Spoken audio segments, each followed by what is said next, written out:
joining us today. We're just waiting in for a couple more people and we're going to get started really shortly.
All right, good afternoon, everyone. So we're gonna get started now. And for those of you who join us maybe later on, we can just continue. So welcome to SciMed in Action's first ever panel event. And today we are gonna be taking you through the ins and outs of life at 5 different universities across Canada.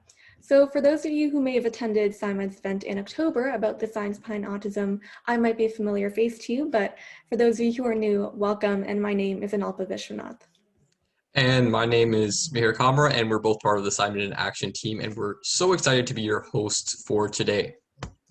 So I am a grade 12 student and I'm currently going through the application process like I'm sure a lot of you guys are right now. So I am just so excited to have this opportunity to really dive into university life with you all.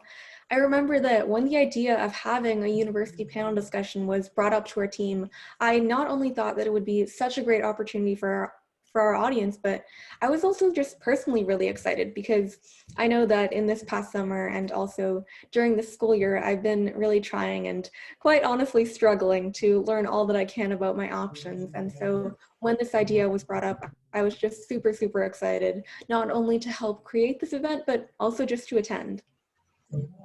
And I'm actually not a grade 12 student anymore. I am now a first-year student at McMaster University studying health sciences, and I'm really excited to be able to guide you guys through this process, which I was also very stressed out about last year.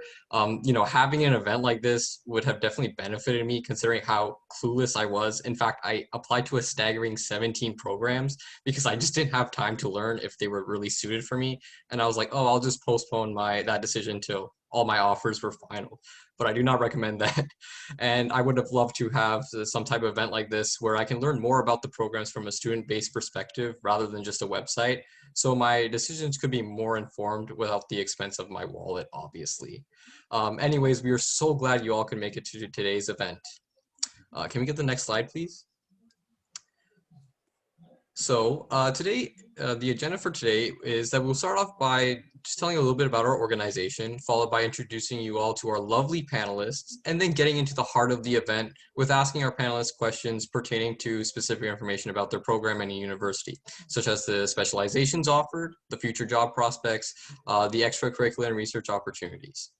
And then after that, we will move on into our Q&A session where we will take the questions that you all have posted in the chat, and then we'll ask them to our panelists. All right, let's switch the slide, please. So first off, we just wanted to let you guys know a little bit more about our organization. So SciMed in Action is a pretty recently established organization. We were established in April, and we recently just came together as a team this September. And throughout this whole process, our focus has really just been on opportunity. We know that the fields of science and medicine are incredibly vast, and what we want to do is help you guys navigate through those worlds by supplying the knowledge and skills that you guys need to succeed. And right now, for grade 12 students, we know that these winter months and the university applications that they bring can be incredibly stressful.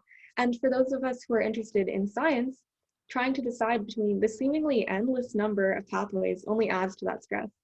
And that is what we want to help you guys with today. So you guys are going to get to learn in detail about all of the options that you have, and from there you can decide what's best for you. And we are sure that by the end of this event, you guys are not only going to feel more confident about the application process, but also more prepared for your university years. Now, before we introduce you to our panelists, we just wanted to do a land acknowledgement, if we could switch the slide.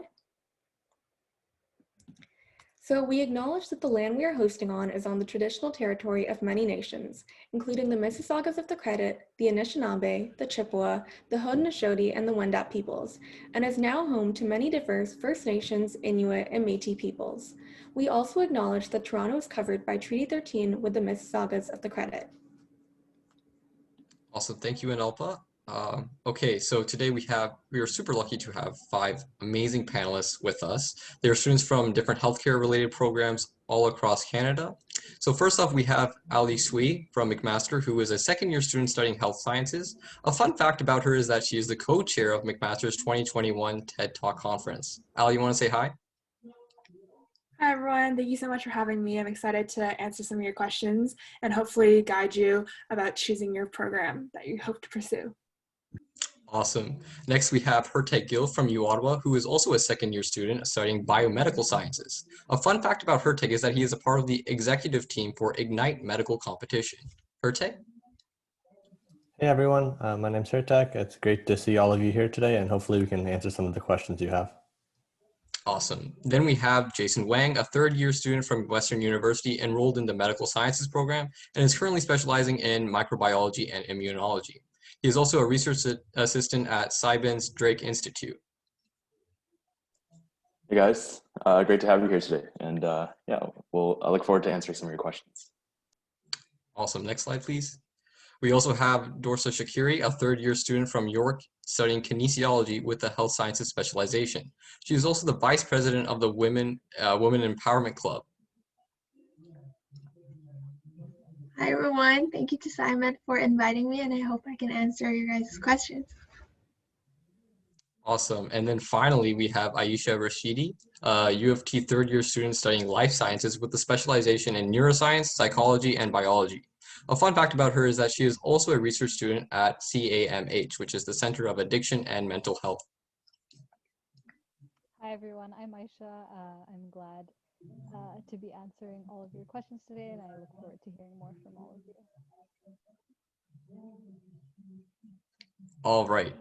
So if at any time in this presentation you have any questions for our panelists, please feel free to comment them down below in the chat, and we will get to them at the end during our Q&A session. And without further ado, let's get started. So to kick things off, why did all of you choose your particular program, and how were your grades in relation to the cutoff average when you got accepted? And were there any other requirements that you had to meet before your acceptance, whether that's filling out a supplementary application, going through an interview process, or maybe having a certain number of references? Jason, why don't you start us off? Yeah, for sure. So I'm at Western for medical sciences. So at the time, I wasn't exactly sure what I really wanted to do. I knew some things I didn't want to do, so like engineering or CS or something like that. So I actually chose to go to Western because I actually applied to the Ivy School of Business, so for the AEO status, which some of you may be familiar with. And so fortunately, I was accepted for that. And so as soon as I got that acceptance letter, you know, having this opportunity to kind of pivot between science and business was really something that was really appealing to me. Because honestly, when I was in high school, I was not committed at all to, you know, pursuing medical school or even science, as a matter of fact. So I think being able to essentially flex any degree that you're getting, so whether that's, you know, just a straight business degree, or if you're going into computer science or engineering or anything like that, to be able to compound that with a business degree from the Ivy School of Business is something that's, I think, really beneficial to you and allows you to kind of be versatile. And maybe, you know, if you realize in second year or after first year that medicine or science isn't something you really want to do, which does happen somewhat frequently, I guess, in university, then it kind of allows you that opportunity to pivot. My grades, so I had to apply for medical sciences and obviously the AEO status at Ivy. So I believe when I applied at the time, the med sci cutoff was 92. So I was a decent margin above that. So I would say it's pretty cutoff based. So there's no other really supplementary applications for Western medical sciences. So you basically just kind of apply. You don't need to like do any of like the references or write any essays or anything like that. And as long as you're above that cutoff average, which I think maybe by now might have jumped a little bit, although I'm not too familiar, but it's going to be somewhere around 92, I think. And as long as you're above that, it's essentially just like a guaranteed acceptance. For the Ivy School of Business, that kind of has its own individual application where you have to write supplementary essays, get references, you know, write about your extracurriculars and stuff like that. So I don't think that's maybe the focus of, you know, the conference today, but if any of you guys have any questions about applying to Ivy, feel free to ask me about that as well. And yeah, other than that, that was kind of all the acceptances and requirements there. Well, thank you. Let's move on to Dorsa. How did you find it with all of this? Yeah, so I remember back in grade 12, I already knew that my end goal was medical school. So I wanted a program that was both tailored to medicine as well as my interest. I applied to a couple of health sci, life sci programs all over Ontario schools, but I also applied to kinesiology just because I took the course in high school and I went on a field trip to Waterloo for their kin program and I kind of fell in love. So I didn't want to do just pure science. I wanted a little more holistic approach to health, and because we look at a lot of different things, we look at both the cellular level and like societal level in kin. That's why I ultimately chose kin compared to life science or stuff like that. And for York, their cutoff is in the low 80s. So as long as you're anywhere above that, it's pretty much, you're good to go because there's no supplementary things, there's no essays, there's no interview. I know one of my friends at Schulich, she had to do an online interview with them. So there's no interview, there's no references, or there's no essays. And yeah, if you're anywhere above that, you should be fine. All right, Allie, let's go to you. Okay, so back in grade 12, I had absolutely no idea what I wanted to do going into university. I sort of knew that I enjoyed like biology, like life science stuff. I also was considering going into like computer science or engineering, and I was really caught up in deciding between the two all the way up until May, so like right before we had to submit our decisions. And yeah, basically what came down to it was I went on the university websites and looked at the required courses for the different programs that I was interested in, and I realized that I was truly more interested in like the biology, like life science stuff that was offered in the health sciences program. And the reason why I chose it over the life science program is because I enjoy how it looks at a more wider holistic perspective, like Dorsa was mentioning. It's not just the molecular level, but also looks at the social determinants of health, population health, epidemiology, the spread of disease, stuff like that, which was something that I really enjoyed learning about in high school. So that's sort of why I decided to pursue this degree. And the second question, how were your grades in relation to the cutoff average? So when applying to Mac Health Sci, there's a 90% cutoff average. And basically, if you're over the average, what matters more is your supplemental applications. And every year, there's 3 different questions. They change every year. And yeah, those essays are weighted more than your marks. It's only sort of when your essay quality is at the same level of someone else when they look at your marks to see who gets an offer. And yeah, that's sort of it about the requirements. All right, let's move to Ayesha. So for me, I feel like also in grade 12, I didn't really have an idea of what I wanted to get into. Like I thought about medical school, but I wasn't entirely sure about it. Like my heart wasn't set on it or anything, but I knew for sure that I was interested in biology. so I was in the IB program in high school. So if anybody has any questions specific to that, I'd be happy to answer those as well. So I was taking higher level biology. So for those of you in IB, it's similar to AP too. If you're in AP, the process is kind of similar with that. So I really liked biology. So I was in higher level biology and chemistry. So I knew I wanted to kind of pursue like the sciences. So I applied to mostly like life sciences programs. So I only applied to 3 universities. And UofT was kind of my top choice just because not only was it like closer to home and like and also just that obviously everybody knows that UofT kind of has a rep, and I guess it wasn't just the rep for me, it was more like the opportunities that came along with going to UofT, so like research opportunities and things like that in your undergraduate career. So when I applied, I believe the cutoff, I'm pretty sure it hasn't changed, it was like an 85. So I was like my average coming out of grade 12 was pretty high. So I already met the cutoff. And I know a lot of people that even were below the average. So I know people who had like 80 averages and they still got into the program. So I think they just accept a lot of students in the beginning, and there's no supplementary applications or anything like that. So in terms of acceptance, I think UofT Life Sci is pretty considerate. I don't think it's that hard to get in. It's just that they really look at your like math, chem, and bio marks, I guess. So if those are pretty high, then you have a really high chance of getting in. Mm-hmm. And Hertek, what about you? Yeah. So like many of the other panelists, as I was finishing grade 12, I kind of knew I wanted to do something in like biology and like health sciences. So I applied to a bunch of different programs throughout Canada. And then pretty much, I always knew I wanted to do something either biomed or health sci. And then kind of what clinched it for me for Ottawa was kind of like all the scholarships and the research opportunities we kind of got right off the gate. And that kind of just made me realize that Ottawa was a better opportunity, both financially and in terms of the opportunities they were giving me. And then I guess in terms of cutoff averages, I believe it's still around mid 80s, or about an 85. And then pretty much as long as you pass the 85 cutoff average, you can get into the program because there's no extra supplemental or interviews.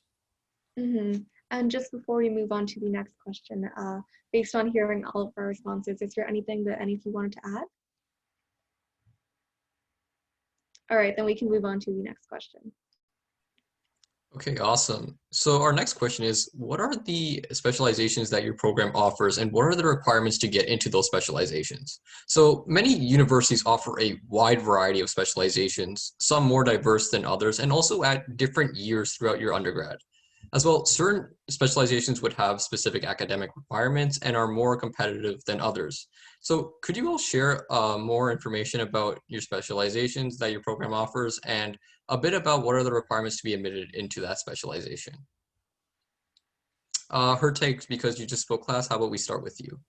Yeah, sure. So for biomed, so you can either do like a straight up biomed degree, or there's all these specializations starting in 3rd and 4th year. So for UOttawa, there's bioanalytics, there's biostats, there's cellular biology, and I believe there's molecular biology. And pretty much each of these are kind of, you take like more like focused courses in 3rd and 4th year. And then on your degree, you get your like your specializations on your degree. So you can tell employers that you've kind of focused more in on one aspect of biology. For UOttawa, there's also a 3rd and 4th year like specialized program called Translational and Molecular Medicine. And that's a very new program, but it's very research oriented in the sense that every year the class size is about 40 to 60 people, and you're working a lot of like collaborative and research labs. So throughout the year, both years, you have major research projects, and each of your classes also has a research component. So instead of like a traditional kind of sitting in class learning from the professor, it's a lot more hands-on. So you kind of have to listen to the professor, and then you have to solve problems in groups and then write papers instead of exams. And Wow. then for that program, the requirements are you need a 7.5 CGPA heading into 3rd year, and then you have to write a letter of intent and an interview. So it is a competitive process, but it is a really good program. Nice. And also for UOttawa, the GPA scales varies for university, but I believe it's out of 10, correct? Yeah, so it's 7.5 out of 10. 10 GPA scale, yeah. Awesome. Great. Ayesha? So at UofT, you pick your what you want to specialize in second year. Sorry, towards the end of first year. So when you're in second year, you're actually in your specialist. So at UofT, you actually have the choice of doing like either a specialist, a major, or a minor, and it's like a combination of those. So if you're doing a specialist, you only need to pick a specialist, and usually the requirements for a specialist are a lot more like they're more limited. So you probably need, there's like a higher cutoff average and things like that. Or you could do a major and two minors, which is what I'm doing. So I'm majoring in neuroscience with minors in psychology and biology. Or you could do a double major. So you have to do either like the mandatory requirements, either one specialist or the second option is one major, two minors, and then the third option is to double major, so two majors. And obviously, if you do a specialist or a double major, you can add minors to it, or you can add a major to a specialist, but like that's way too many courses, so I wouldn't recommend it. But basically, you have the option to do different, like a different combination of those. And usually, I mean, the cutoff for each program is pretty different. So for me, for neuroscience, they really just looked at my marks for certain courses. I think it was like for first year bio courses, first year chem courses, and first year math courses. So you should really be looking at when you select your courses for first year, if you do decide to go UofT, you should really be looking at what are the requirements for the program you want to get into, because then you can avoid taking like physics if you don't need it, or you can avoid taking because calc is split into two courses at UofT for first year, so you don't have to take the second course. Because I realized like for the programs I decided like last minute to apply to, like neuroscience, you don't need calc 2, you only need calc 1. So yeah, so they just look at your marks for specific courses, and then some programs will look at your overall GPA or your average. And usually, depending on the program, like for example, the neuroscience specialist, the cutoff is a lot higher. So I think you need like an 85 average or something like that. It's a little bit higher, as opposed to like other programs are kind of like, oh, if you got like a 65 in the course, or like if you pass the course, you got the credit, then you're eligible to apply. There's also different types of programs. So for example, type 3 programs, those are specialist programs, so they're limited enrollment, so only a certain number of people can get into the program, and it's like reapplying kind of thing. So like, you know, when you apply to university, you have certain cutoffs and things like that, so even applying to programs is similar. So specialists are type 3 programs, and those are like the hardest to get in just because they have limited enrollment. Type 2 programs, it's like cutoffs for some courses. So for example, neuroscience is a type 2 program, so you do have to get a certain average or a certain minimum grade to be considered to get into the program. And then there's type 1 programs. So psych is also type 2 program, so they also look at your marks for that. Then there's type 1 programs where it's like if you add it to your student portal thing, you just get accepted right away because there's no limited enrollment for that. So programs like the global health program or health and disease, things like that, those are like open. You don't need to, you're not restricted in enrollment. Like there's no requirements for that one. Okay, cool. Thank you. Allie, how about you? Okay, so in BHSC at Mac, it's actually super simple. They got rid of a lot of specializations a few years back. So now there's only one, and this is child's health. And you apply when you get into your second year, and all it is a short little application that you write and upload. I would say approximately maybe a fifth of the students are in the child's health program. I don't think it's that competitive to get in, but there is still a process that you have to go through. And I think you also do group interviews at some point in the stage, but there's no minimum cutoff. You just indicate that you're interested by submitting that letter of intent, and then you should be good to go. Interesting how it's so much different compared to UofT and McMaster. Wow. but also there's only one specialization compared to UofT, which will have much more. So how about Dorsa? How is it at York? Okay, so a little bit of a complicated answer. So when you apply, you either apply to our BA stream, Bachelor of Arts, or Bachelor of Science. That is the first distinction that you make, and that's when you start university. If you're in Bachelor of Science, you're going to be taking a lot of first-year science courses. If you're in Bachelor of Arts, you don't have to take calculus, you don't have to take physics, chemistry, all that stuff. It's the science stream that does that. And then after that, you're also, when you apply, you're in a specialized honors program. So we don't have a regular non-honors program. So if you fall below a 5.0, York is out of a 9.0 average GPA. So a 5.0 would be a C+. So if you're below that, you would be removed from the program basically, and the automatic program that you would go to is psychology. And then if you get your GPA back up, then you have to reapply to the program basically to be led in kinesiology. Then we also have the specialized thing. You're automatically specialized unless you ask them to be non-specialized. Then you would have more electives, but you would still have to take a lot of the core kin courses. So for example, if you're a specialized kin, you have to take 42 credits in kinesiology, whereas a non-specialized kin has to take, I think, around 30, so you have a little more elective space. Then you have a couple of certificates that you can add on to your degree. I'm going to read them off because I don't know them. It's called Certificate in Fitness Assessment and Exercise Counseling and Certificate in Athletic Therapy. So one of my friends is in the second one, and you would kind of take on an extra year. It's concurrent with your kin degree. You would start it in your third year, but since it has a lot of course requirements that regular kinesiology students don't have to take, it would take you an extra year to complete your degree as well as get that certificate. Each of them have their own requirements. Some of them have reference letters that you have to get, interviews, and also field experience. Like the athletic therapy one, you would need to be working beforehand, for example, in a physio clinic or with a sports team. And then they would have to be your references. So those are the two.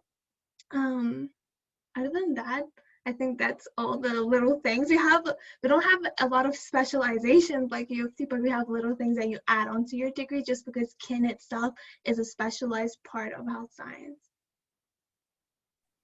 Okay, awesome. Very nice. So Jason, how about at Western? Yeah, so at Western, it's kind of a moderately simple concept. I'll try to simplify it because you don't really need to worry about too much of the specifics.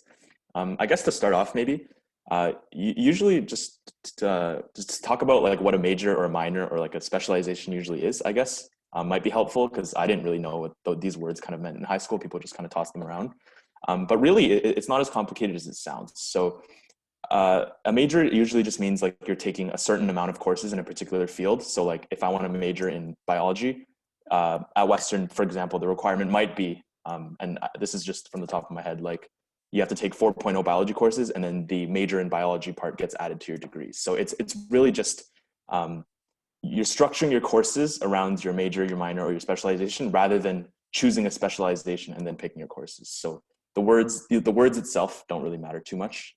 So just keep that in mind, not to let it complicate your decision too much. But with that said, at Western, it basically kind of works on a competitive basis. So you will enter in first year, which is very general. And you will then go into second year, which is again pretty general, and then third year is really where you pick your kind of decisions. So you actually have a lot of choices at Western. So for example, I'm in medical sciences, but I know a lot of my friends who came into medical sciences in first year didn't really enjoy it, and they actually switched into general science, and so that allowed them to even go from studying biology, chemistry, and stuff to even studying CS, right? Or some of them liked genetics, so they specialize in genetics, for example. So there's kind of a lot of options and a lot of flexibility at Western. How it works is basically at the end of every school year, Western actually basically asks you, are you okay with what program you're in right now? And do you want to switch? So there's actually no restrictions to prevent you from switching. Let's say this year, all of a sudden, I want to switch from you know, I'm really deep into my microbiology and immunology degree, but let's say for some reason I want to completely switch into first or second year business or something, right? As long as I have those courses, some of those prerequisites for some of the future courses, I can just make that switch. So it's not a very complicated process there. So you kind of have a lot of opportunity there. But in terms of the specializations, particularly for medical sciences, so they kind of cover a variety of interests. So I find myself interested in microbiology and immunology, but I know some of my friends specialize in public health. Some of them did physiology, some of them did pharmacology, which is the study of drugs. I would say if you're interested in science, there's basically guaranteed to be a specialization here for you. The requirements for these specializations tend to just be strictly mark-based. So there's for example, a limited number of spots. So I'm in the microbiology and immunology honor specialization programs. So you'll see that at Western, it's called like the HSP, which again, is just a fancy title, but don't worry about it. And that just basically means that at the end of my 4th year in university, I actually get to complete my own research thesis project. So I get to work with the professor and I get to actually do my own kind of research paper and publish it, supervised by my professor, of course. And so this is a unique opportunity that's only offered in the honor specialization. So that's kind of competitive and that's based on marks, and the marks vary for each specialization based on, I guess, the amount of interest. So I think for microm, it was like an 87 or something, and that's your university marks.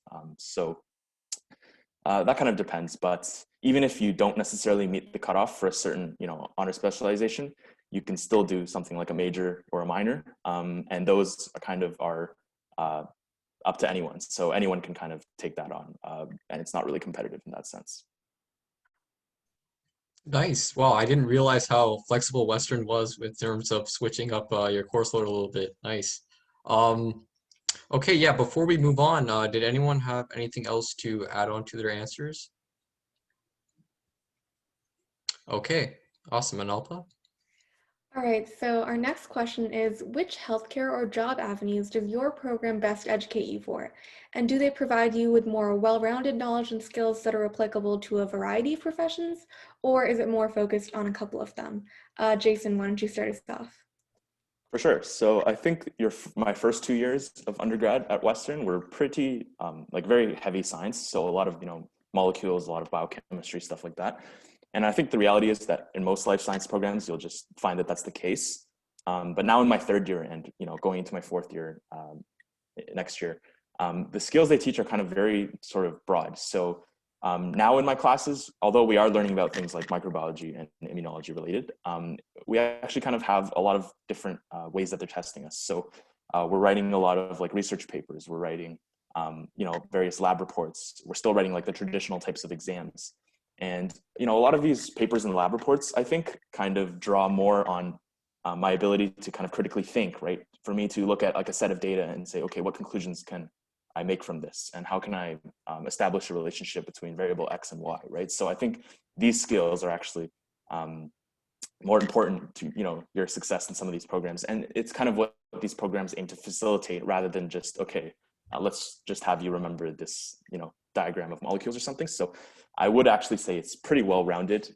And depending on what you want to do in the future, you know, if you're kind of set on something, then there's probably a specialization for you, as I mentioned before. And in terms of specific jobs, so I think, so I'm actually in the middle of applying to medical school. So I submitted my applications back in October.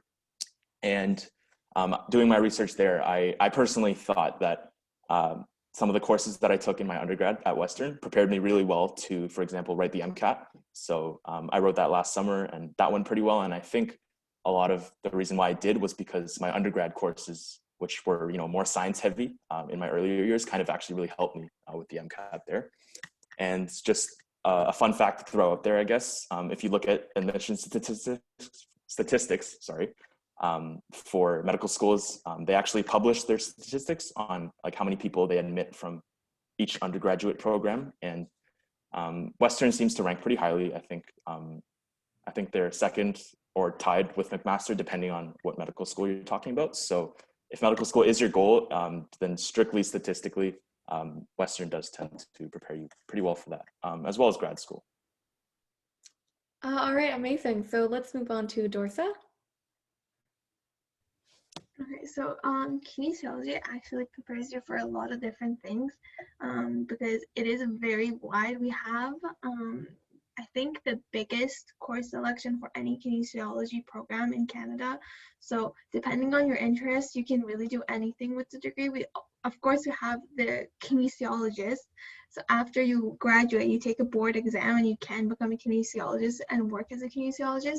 But there is a lot of other things that you can do depending on the courses you took and your interests. So you can go into nutrition, you can go into sports coaching, managing, any type of those stuff, or you could go to graduate school like medical school, dental school, physiotherapy, occupational therapy, a lot of those stuff. Kinesiology is a very good stepping stone, if you would say. And I think it really is preparing me well. I haven't applied to medical school yet. I'm applying next year, but I wrote the MCAT and I do feel like a lot of the courses I took prepared me. Even if some of our more specialized courses, you would know more than what you need on the MCAT. But other than that, it is a very diverse program in terms of its courses, and you could learn little things that you would use in labs to bigger things, more hands-on, just depending on the courses you take. So I don't want to go into a lot of the specifics because there is a ton, but you would just have to do your research on what you want to do and then take a look at the courses, look at the type of hands-on experiences you would get. And if you want to do a master's, we have a couple of honors thesis and independent studies that you get to do in your fourth year. So if that is something that interests you, you should look into those. All right, that's amazing. Let's move on to Allie. Okay, so I think a lot of you might have heard that McMaster Health Science is really well known for having a lot of their graduates go on to medical school. And I would say that's pretty accurate, but a lot of students also go on to do like masters or PhDs, going more into the research field. Some people also choose to go into dentistry, and some people just go into the workforce right away. One thing that I really like about the program is that there's a lot of elective space. So in first and second year, it's more like general courses. There's some science courses, some population-based health courses. But in the upper years, you really get to choose what you want to focus on. So for example, if you know you don't want to go into medical school, you can take courses that are more focused on public health. But if you know that you want to start preparing for your MCAT, you can take things like biochemistry and organic chemistry to help you better prepare for that exam. So yeah, it's really flexible with what you want to do, and that's something that I really appreciate. And yeah. Let's move on to Ayesha. So for UofT LifeSci, I would also say that it's a very general program, and it depending on what you want to do, that's kind of like one of the ways that people choose their programs or specialists. Like I have friends that want to do pharmacy school, so they're in like the pharmacology and toxicology program. And then I have friends that want to do med school, so they're in more general programs. So they're taking the required courses that they would need for the MCAT, but then on top of that, they're doing like a lot of like elective courses or more courses related to global health or like population health. So you're not only getting like the scientific background, like all the chemistry, biology, biochemistry, but you're also getting like the social factors and social aspects of medicine. So a lot of people do that as well. But aside from just professional schools, people also apply to like research because like I mentioned, there's a lot of research opportunities in your undergrad at UofT. Like one of my friends recently got published, and then so grad schools are a big thing, especially since there's a lot of graduate programs offered at UofT. You do learn a lot about them in your undergrad just by speaking to your TAs and your profs. And then a lot of people also, I haven't really heard of a lot of people who like after their undergrad that they go straight into the workforce. A lot of people do choose to do a master's or a PhD or go to med school or dental school or pharmacy school. So I would say that a lot of people choose to pursue postgraduate education, so after undergrad. Um, but in terms of like the courses, in my personal opinion, I think you can still go into the workforce after your undergrad, depending on what kinds of courses you take. So for example, if you do more of like a specialized a more specialized program in like epidemiology, for example, you could get into like something involving epidemiology. So you could work for the government, for example, things like that. So I think it's just that the program is so general, like depending on what you choose to specialize in and what programs you choose and what courses you decide to take, there's a lot of opportunity. And sometimes that can get really confusing, like for me as well. Since there is such a wide variety of courses you can take and the life sci program is so general, it can be hard to pin down one thing you want to do. And that's kind of why I wanted to pursue like grad school, just because I feel like it would help me focus on one particular aspect of what I wanted to do. So definitely, I think that if you don't plan to do something after your undergrad, like ahead of time, like if you don't know, it might be good to pursue grad school before you go into the workforce kind of thing. And lastly, Hertek? Yeah, so uOttawa's biomed degree is really broad. So the basic degree, like the requirements, cover all the general science courses that you'd need for all the different specializations. And then there's enough electives that you can always do all the other requirements for the various programs you want to apply to. And that kind of means that you can pretty much take your degree anywhere. So you can apply right into med, you can apply into grad school, apply to dental school, apply into the workforce. So like I personally know 3 people who graduated last year, and all 3 of them went into 3 different careers. So one of them went to grad school, one of them got into med school, another one jumped right into a pharmacy company. So like all these people had like these different options, so you can kind of just take whatever you like in school. So if you liked your biopharm courses, you can go work in a pharmaceutical company. If you liked more of the biology courses, you can go to medical school. So it's all really open. Yeah, well, it's so interesting to see all the variety. Just before we move on to the next question, is there anything that any of you wanted to add on? I just had like one kind of general thought, which is maybe something I didn't necessarily realize in high school. I just skimmed the chat and I see a lot of the questions are related to like, does program X allow me to pursue like med school or dental school, right? So I think you don't necessarily need to worry about that in high school, because if program X doesn't suit you for grad school wide, then you can always just take on those extra courses. So for example, if you choose to go into kinesiology maybe, but you want to apply to a med school that requires like biochemistry or like organic chemistry or something, then you can just take that on as an elective. So it's not really something you need to necessarily consider when picking your undergrad degree. That's really good to know. All right, so I think we can move on to the next question now.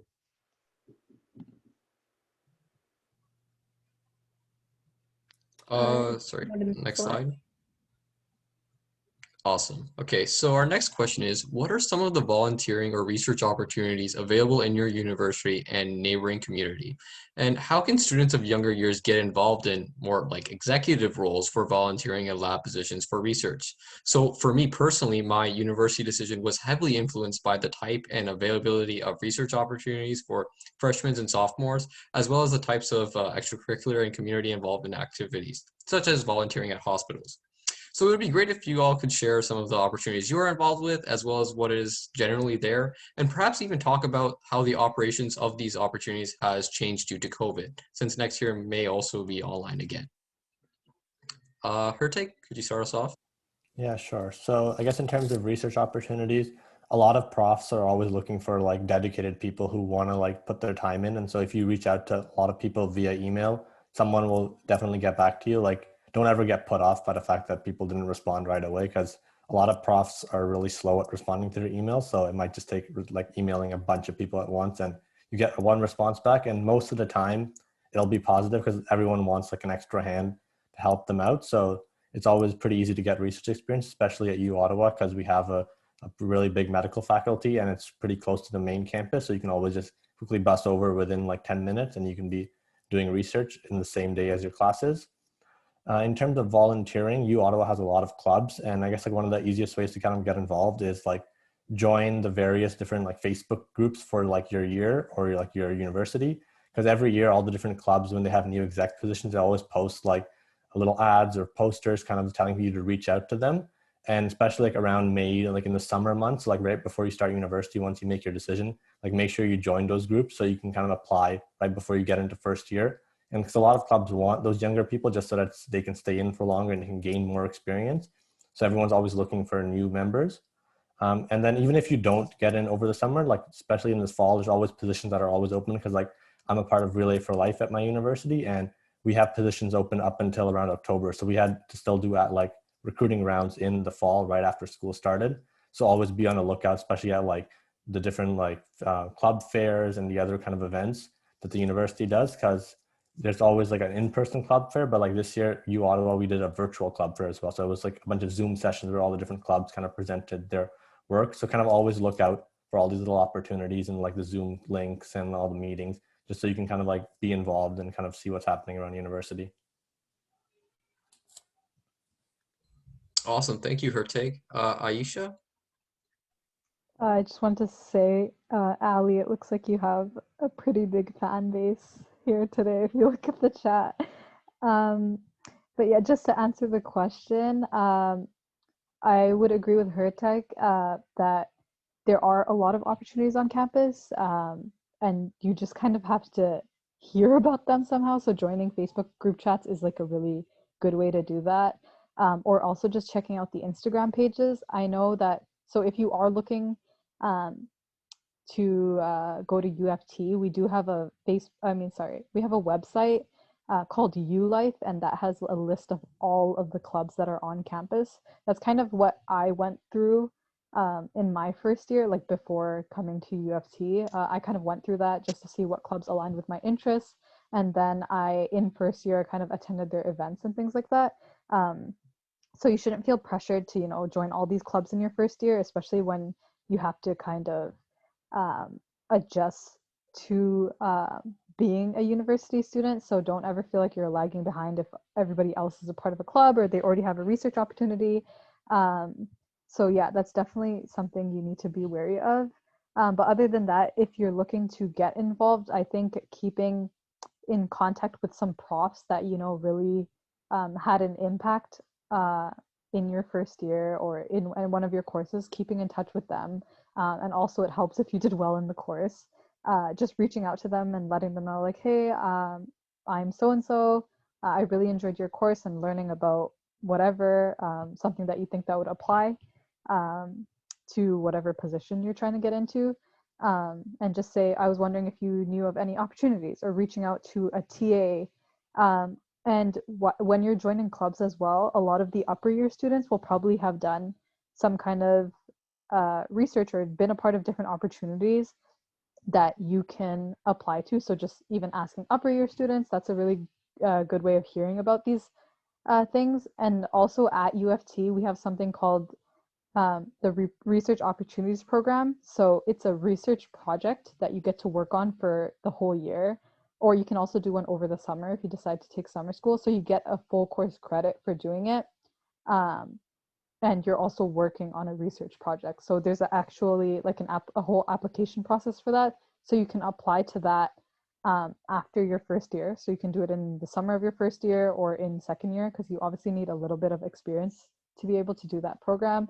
So we have a lot of programs like that. Some are like it's a course credit, whereas other ones will be like outside of class, like extracurricular kind of thing. So reaching out to profs is a good way. Your TAs, teaching assistants, that's another way you can do it. And then at UofT, we also have a website called CLNX. So it kind of just has any work opportunities, volunteer opportunities. It's just like a whole catalog of opportunities that you can apply to. That's what I applied to get like various work positions and research positions. So that's really helpful as well. Awesome, thank you. Allie? Yeah, so I think Ayesha and Hertek gave some really good tips for finding different positions. I would say the main way that I have found like executive roles or volunteering positions has also been through Facebook. I find especially at Mac, that's how a lot of clubs like to advertise. So either in like groups that are just like your program or like the McMaster University class of 2023, I find that that's where a lot of opportunities get posted.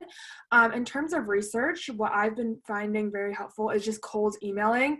And basically what you do is you just like go onto the faculty website, you can browse through, see which profs are doing what type of research and see what you're interested in, and then just go ahead and send them an email. Just a warning, a lot of profs will ignore you, and also a lot of people don't want to take on students with no experience. So getting that first position is definitely something that's quite difficult, but remember that you only really need one person to say yes to get your first experience, and then everything gets easier from there, and then you can really see if that's truly something you actually enjoy or something that you just like don't want to wander into further at all. And yeah, those would be my two biggest tips. Awesome. Thank you so much, Allie. Up next, we have Dorsa. Okay, so everybody basically said all the different things, which is pretty similar to York. A couple of specific things I want to mention is, for example, I'm in Faculty of Health for Kinesiology, but we have our Faculty of Science. So if you apply to biology or biomed at York, you would be in that faculty, and they have a lot more research opportunities available, because they can take practicum courses with a faculty member. They can either do 0 credits, so the mark they get won't impact their GPA, or they can do credit-wise, and it's kind of a guarantee with that you would be working with a supervisor. Faculty of Health doesn't have that, so it is a little more work on the student to get research. But after first year and after you meet a lot of different profs, you can start emailing them, especially since Kinesiology wants to have a full faculty, full professors teaching first year. So they have very established labs at York. So after first year, you would just be emailing them.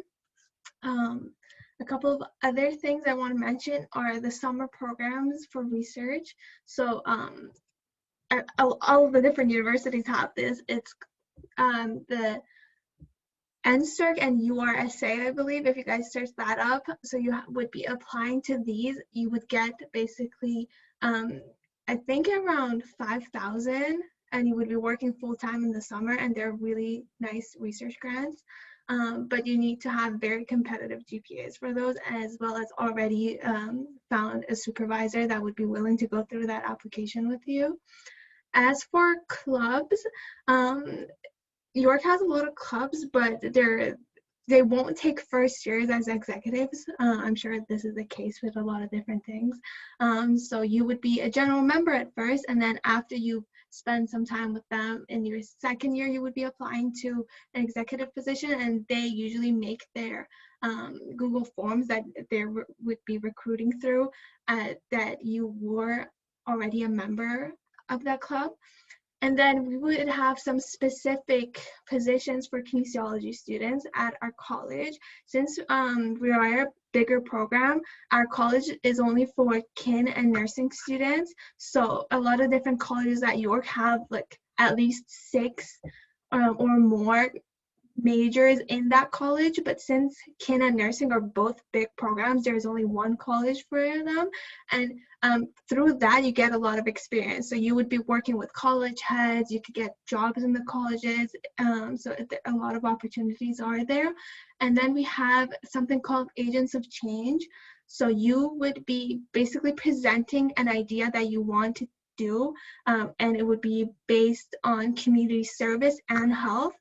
You would take that to the college and faculty, and they would help you go through making that organization or making that initiative, and you would get, I believe, a $500 grant as well as a lot of support into making that. So a year before me, somebody I knew actually made Help the Sick.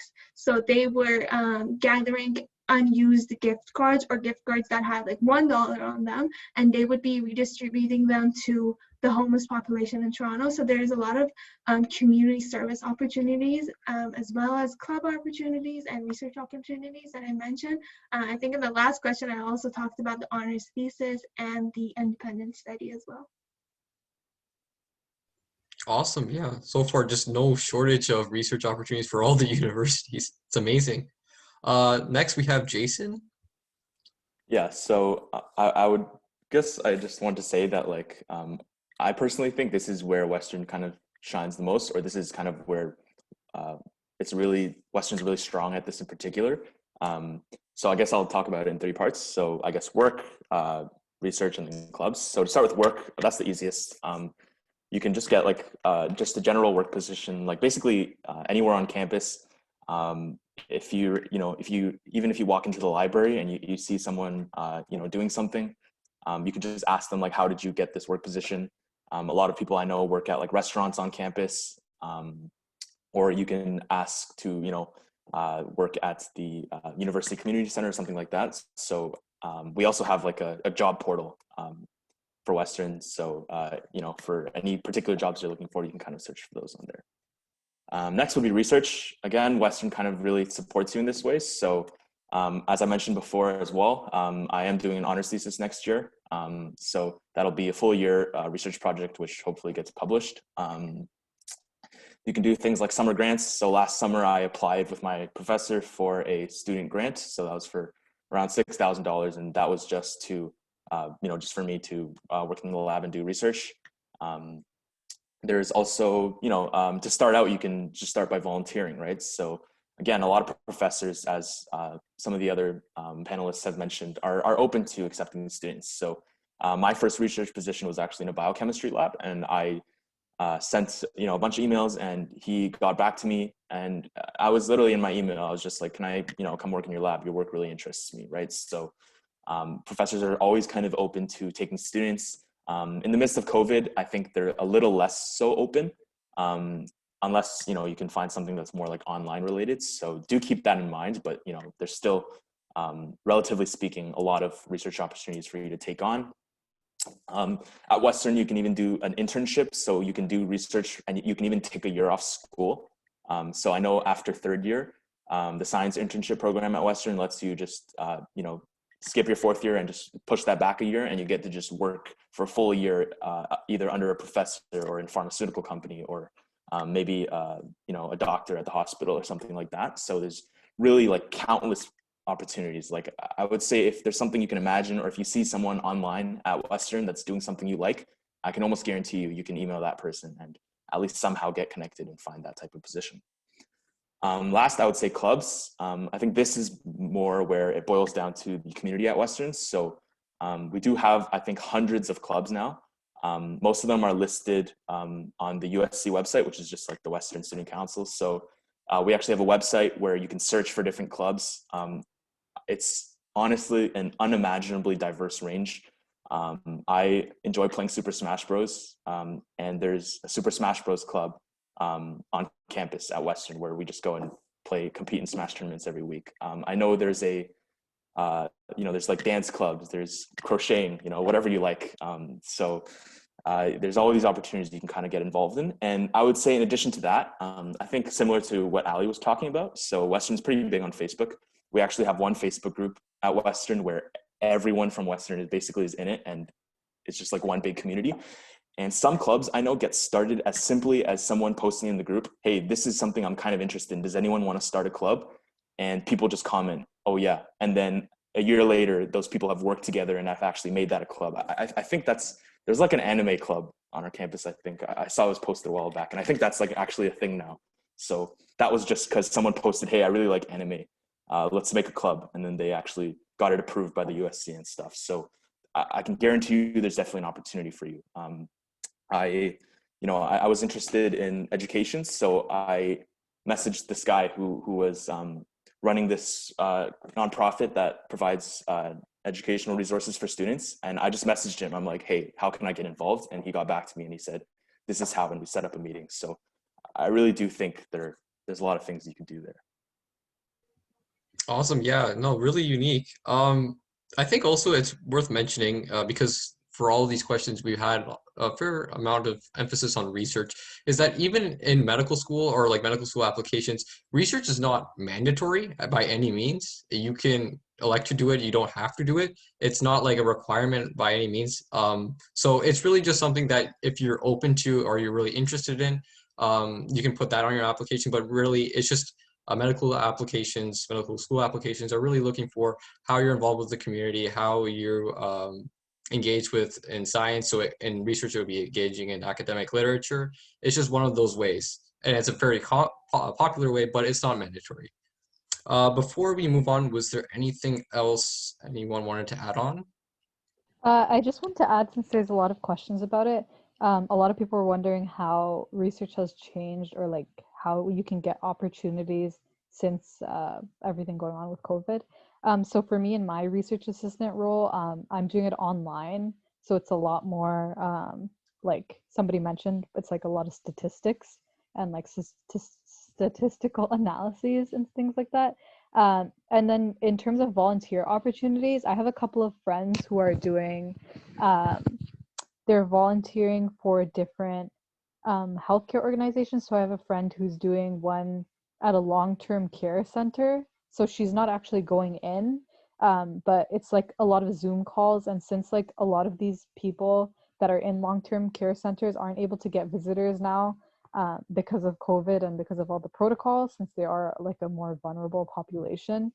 It's just like having a pen pal, but like a video chat pal, I guess. And it's kind of just checking in with them. And like Mihir mentioned, it just looks really good to show that you've been involved in the community. So if that's something you guys are interested in, you could just reach out to like your local long-term care centers. That would be an interesting one to do, or just any other healthcare organizations. A lot of them are looking for ways to move their like their programs online.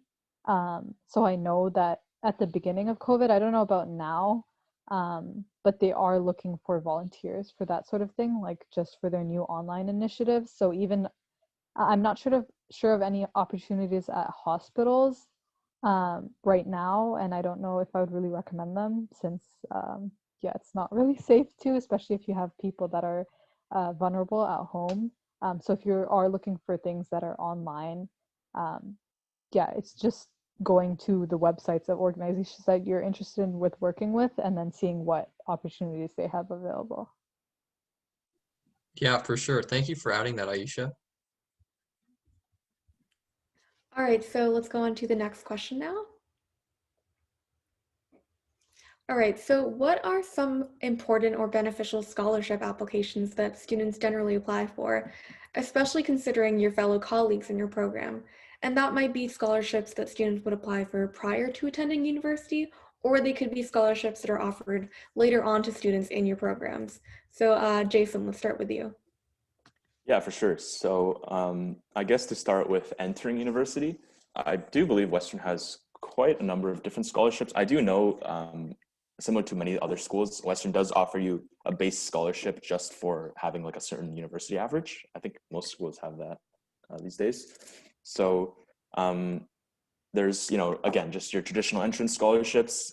Once you get into university, there's a whole bunch of grants and stuff you can apply for. So as I mentioned, if you're kind of looking for some money, you can actually apply for a research grant like I did. So it's not really like I guess a scholarship necessarily, but you are getting paid to kind of be able to like do a summer of research, or in the case of the science internship program, you get paid to do like a full year of research. You can also look for, there's kind of a bunch of things you can do. So there's something called work study, which is basically you can find some volunteer program on campus. So again, you can volunteer at the library or volunteer in a research lab or something, and you can actually apply to Western to get paid for it. So even though it's like a volunteer role, if you sort of apply and you have like the right kind of circumstances, then Western can actually pay you for volunteering that role. So a lot of people tend to look into that. I would say that's probably the best way to fund your university education or your tuition.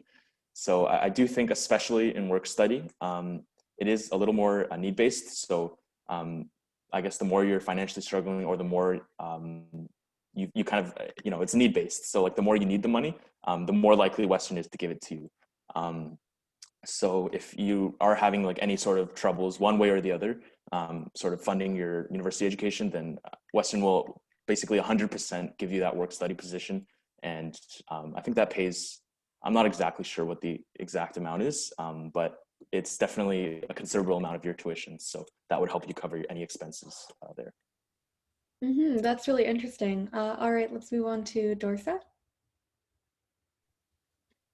Thank you, Jason, for bringing that up, because I forgot to mention it. We have a work study position as well, but it's different. So instead of finding a volunteer thing and then applying, it's a specific portal for work study positions that are available to students, and it is financially based. So depends on your income. They ask a couple of questions. Other than that, for scholarships, we have the typical York entrance scholarships, as well as 2 scholarships specific for kinesiology. One is called the Kinesiology Entrance Scholarship, and the other one is the Bobby Orr Entrance Scholarship. So these 2 are provided by the department, and they're a little bit more prestigious scholarships, as you would say.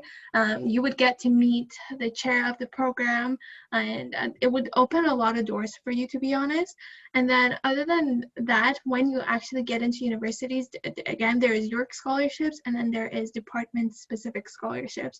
I would recommend applying for all of them, both kinesiology ones and York ones, because the kinesiology ones really get you to become part of the scholars at the department. So you would be invited to scholar events, basically, where you get to meet profs, you get to network, and it's a really good opportunity, as well as you getting money for all the hard work you do. But they are both GPA based and community service based. So if you want to be competitive for those scholarships, you need to be in the A range for your GPA and have a lot of volunteering experience. Let's move on to Allie. Yeah, so like Jason mentioned earlier, there are some entrance scholarships that are sort of automatically applied, and you'll get a certain sum of money based on what your average is. But in my experience, McMaster just got a new portal to apply for scholarships, and it's made the process so much easier. Everything is in one place, and it's really easy to browse through different scholarships to see which ones you're qualified for. Before this year, it was sort of all over the place and really difficult to look for places for financial need.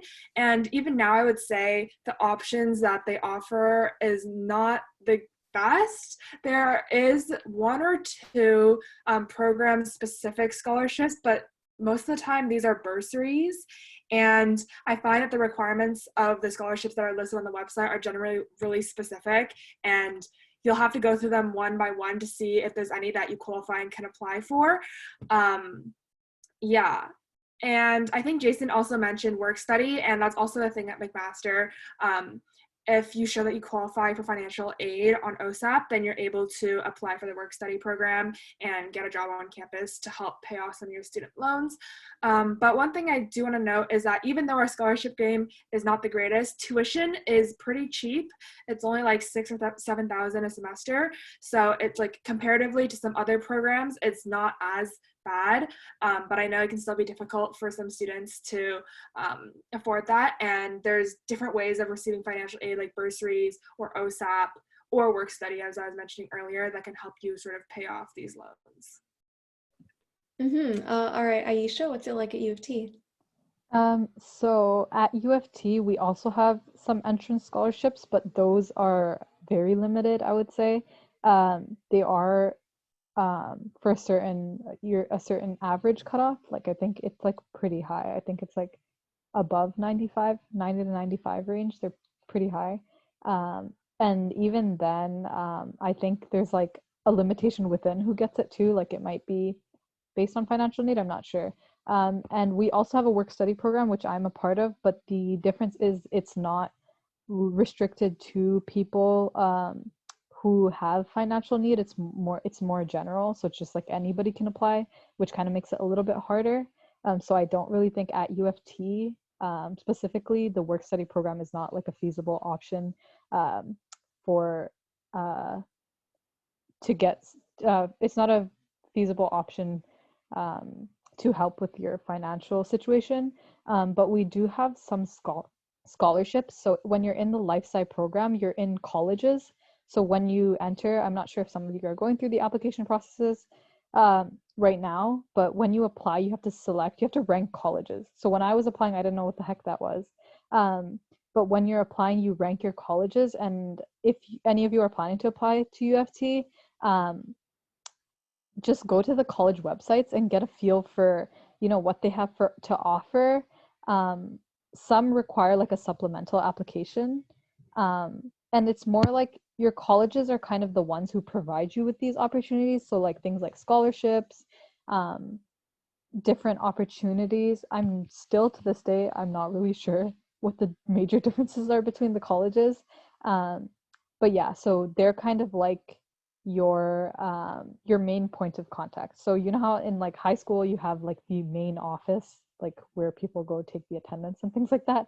I would say like at a university level, at UofT specifically, your college is like that. They're your first point of contact if you have financial issues, if you have academic issues. So they're the ones who kind of so you have college-based scholarships or bursaries, and a lot of them are based on financial need, but there's also ones that are based on community involvement or leadership and things like that. So for example, if you're really involved in the UofT community, and you can put that on your application. So that's obviously later down the road when you're actually in like your second or third year, when you've had the opportunity to get involved kind of thing. But we also do have a lot of different applications for first years. So I think this is a general one, but there's one if you're like the first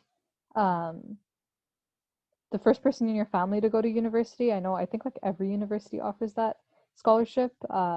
There's one of those. So there's like a whole website at UofT that has different scholarships and bursaries. So the difference between a scholarship and a bursary is a scholarship goes directly to the school to pay off your tuition, whereas a bursary will be deposits to your bank account. So I've applied to both, and it really depends on the application process. Or if you are applying based on financial need, I think you have to like verify that it is a situation of financial need, and usually those type of scholarships are done through your college. But yeah, there are like a lot of different ways you can apply to scholarships. I wish they made it easier. I'm not a big fan of the portal that UofT offers for scholarships. It's kind of confusing. But yeah, we also have a lot of scholarships based on like if you are an Indigenous student, if you are part of the Black community or the LGBTQ community. So there are also those kind of scholarship opportunities. It doesn't just have to be based on financial need, which is pretty cool. And lastly, let's go to Hertek. Yeah, so I guess uOttawa has many of the similar scholarships that everyone else mentioned. So there's going to be the entrance scholarships, and there's all the other scholarships that are kind of related to like your program or like your grades, or like say you're a part of like the Italian community or the Jewish community. So there's all these various scholarships, and then uOttawa makes it really simple by kind of having it all on one portal in the website. So it's really easy to apply to all of them. And you can kind of see if you're able to apply to them. There's also like the needs-based scholarships, and then we also have a work study program, but that is open to everyone. So if you need some extra money and you want to work during the school year, you can always apply to work study and you can get a job on campus, or you can apply to a job around campus. In terms of kind of like specific scholarships, kind of uOttawa has a bunch of like research-based scholarships. So like one of the big ones is the undergraduate research scholarship. And pretty much that's for people who are applying in grade 12. You'll apply for the scholarship like after you get like an offer from uOttawa, and pretty much you go through the process, which includes a reference letter, a letter of intent. It looks at your grade 12 grades, and then there's an interview at the end. And pretty much the scholarship gets 16 people kind of start doing research right after grade 12, so like during the summer.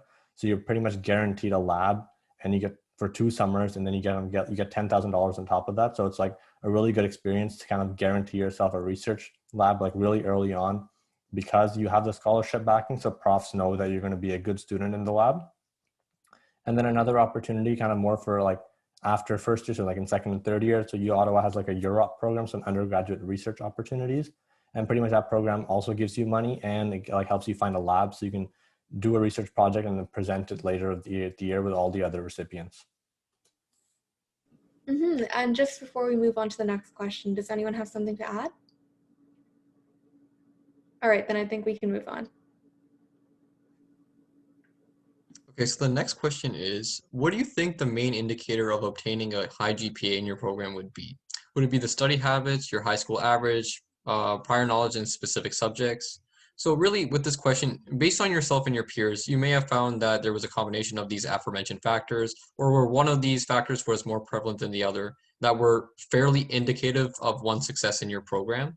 Also, it could be certain skills that if one were good at, they would excel in the program. For instance, what I'm finding at health sciences at McMaster is that those who are strong communicators and collaborators, are the ones who are doing the best academically. But this could vary between programs in which students are stronger in maybe more logical thinking or very knowledgeable in mathematics and physics, tend to do better in the other programs. So it would kind of be interesting to hear what recipe of these traits and skills are beneficial to succeeding in your program. Hertek, would you like to start us off? Yeah, sure. So for uOttawa, I'd say that like one of the big things for like GPA is definitely study habits. So like reviewing your material kind of like weekly or like every once in a while instead of just leaving it all for the exams, like the exam season, because that gets really hectic and it doesn't really work as well as it did in high school for some of us, just because there's a lot of material, a lot of classes, and the exam season is a lot more crunched than usual, like than in high school. In terms of kind of like characteristics, I feel like a lot of it is it'll have to deal with like if you're good kind of at like learning science content kind of like quickly, because it does go a lot faster than high school. If you're not the strongest writer, I feel like uOttawa Biomed is a pretty good program because the only thing you'll really be writing would be lab reports, which aren't as like strong on like the creativity or like the actual written like the part of it, and it's more about the content. But even still, you still have to be like good at like making sentences and being concise. So like concise is really important because a lot of lab TAs will take away marks for really long lab reports just because you're rambling on and usually mention something that's wrong that loses you marks. I'd say that in terms of like prior knowledge, I do think it's really helpful, especially if you kind of like dabbled in like all the sciences in high school, just because that gets you like the first exposure, which makes the university a lot easier. Just because the first year is a lot of review, especially if you took grade 12 science courses, and just having it like knowing that it's review means that you can kind of like adjust to university a lot better than having to actually learn the material for the first time and like see all like the organic chemistry molecules for the first time, which makes it a lot harder. Awesome, thank you for that, Hertek. Next up, Ayesha. So I agree with a lot of what Hertek said. Definitely, it has to do with your study habits, because I feel like in high school it was like, oh, you can study for your test or your exam, you know, the day before or the day or two before, and you're blessed, like it's good to go, like you'll probably do pretty well.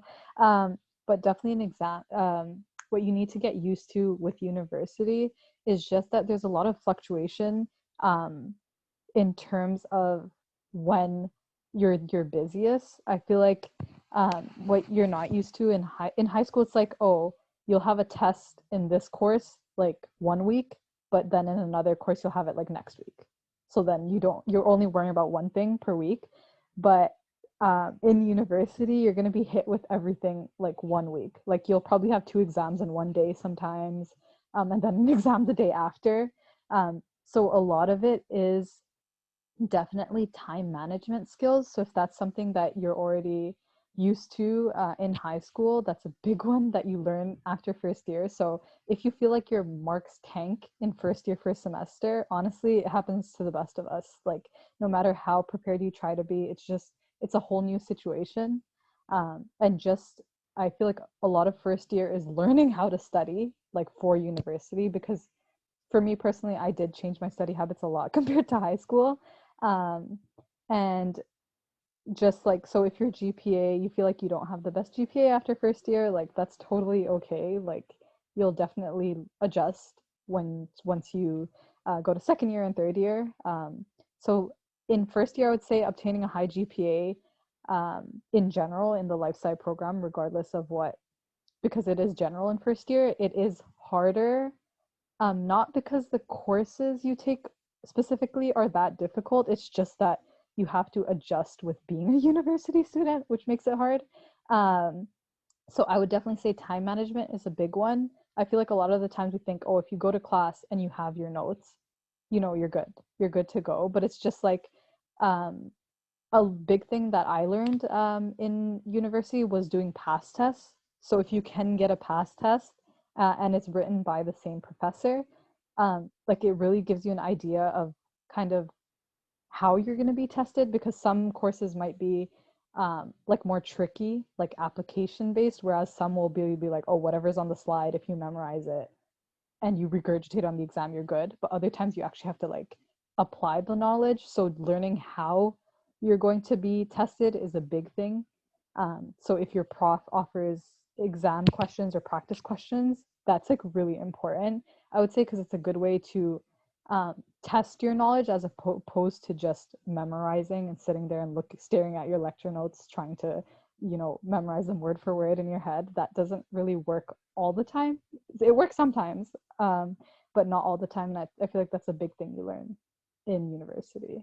So if you are already good at doing that, and you're good at managing your time, and just organization in general, that does tend to help you a little bit more. And definitely the being in the IB program and in general, like taking higher level biology and chemistry really helped me in first year because the content is really similar. And like Hertek mentioned, having seen like organic molecules and like the structures beforehand, it really helps you pick it up quicker in your first and second year courses.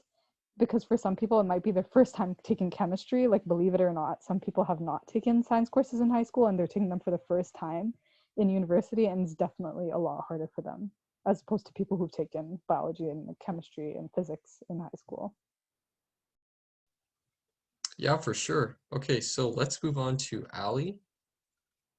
Okay, so I think Hertek and Ayesha both brought up really good points, and I don't want to be too redundant by repeating them again, but I would say in first year, prior knowledge is definitely helpful, as I mentioned. If you have already seen things before or if you already know it, then it's less stress on you. It gives you more time to work on other things or figure out how you like to study instead of being focused on just cramming in all the material. I also did IB, and I found it to be really helpful, actually, not really in terms of the application process, but like I struggled in high school to figure out how I like to take notes, how I like to study, and what my personal study habits were. So my grades were like fluctuating in like grade 11 and grade 12 because I was still trying to figure that out. But I think that struggle was really worth it in the end, because once I got to university, it was really easy for me to make that transition academically because I sort of already like figured that out earlier on. And combined with the prior knowledge, it wasn't as bad as I thought it was going to be. But that being said, in second year, a lot of that prior knowledge stuff fades away because it's new content and new material that you're learning. And I think that this is when your study habits and the ability to collaborate, as Mihir mentioned earlier, with your fellow peers, starts to become really important. And yeah, I think it's a sort of a combination of all of these that factor into getting a good GPA. Okay, nice. Let's move on to Dorsa. So a lot of what everybody said applies to kinesiology as well. I just want to mention one thing, that the degree requirement, well, the prereqs to get into kin is one of the sciences, but I would recommend you to take all of the sciences, so chemistry, physics, and bio, because one of my friends was sitting with me in our physiology class, and I was like, oh, I already know this, and I'm fine in this class, but she was really struggling just because it was her first time seeing this. A lot of other panelists mentioned that as well. So please make sure, even though it's not a requirement, take them, because it will make your first year a lot easier. And a lot of people say that, oh, I got a really bad GPA in first year, so that could be helpful. So you know the material a little bit, and then you have the time to kind of build up your study habits. And one thing is that don't leave stuff for testing. For example, in anatomy, I would be spending 1 day a week learning our 3 lectures that we had for that week, and not piling up that course, especially for last minute, because there is a ton of information you need to memorize and learn, because it's not just memorization. A lot of profs take that information, like people would assume anatomy is memorization, but no. They take that and apply it. I swear we got like a football player doing a movement and they were asking all about the muscles, the joints. So it's really important for you to be on top of your game and understanding the material. Go to office hours. Right now we have virtual office hours. Take advantage of those. Ask your questions. If anything on the slide isn't clear to you, you need to ask the prof about that specific thing so you would be successful when it comes to test day, because a lot of our tests are like 1 minute or less per question, so you need to be on top of your material. Yeah, for sure. I also agree a lot with that, what you just said. Also just like the course requirements, sometimes universities are a little bit sneaky. They will say, oh, you don't have to take it, but then once you get into university, you're going to be exposed to that material and you're going to be hit hard if you don't understand it. So yeah, totally. If just get kind of exposed to that material beforehand. Next, Jason. Yeah, so I guess I'll try to tie everything together from what everyone's kind of said and offer my own takes. So I guess to start off, at Western, and I'm sure in many other degrees, but particularly from my experience. So I'm in my 3rd year now, and I can say that each year has been its entirely different experience. So first year at Western, at least, was like purely like, it was like chemistry, physics, bio, everything was like application, like pure logic. You had to like not really study much, but then study it deeply.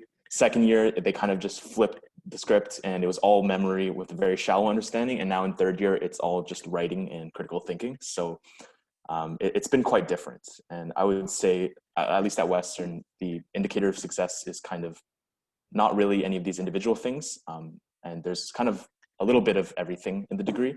But with that said, of course, they kind of teach you some of these skills before just throwing you into the mix. I remember when I attended the university's fair in grade 12, they put this up on a slide. I still remember it like clear as day. They said across all universities in Canada, the average GPA or like percentage drop for the average student is 17% from their high school admission average. And I remember reading that and I like, keep it PG, but I was quite disturbed, let's say, at that thought. And so that kind of scared me going into university. And I actually it made me try a lot harder in first year. And I think I kind of understood a little more how to go about doing first years. So I think if I were to speak to an indicator of success, it definitely wouldn't be your high school grade, unfortunately. I think everyone in MedSci basically came in with the same average. And I can tell you now, everyone does not have the same average.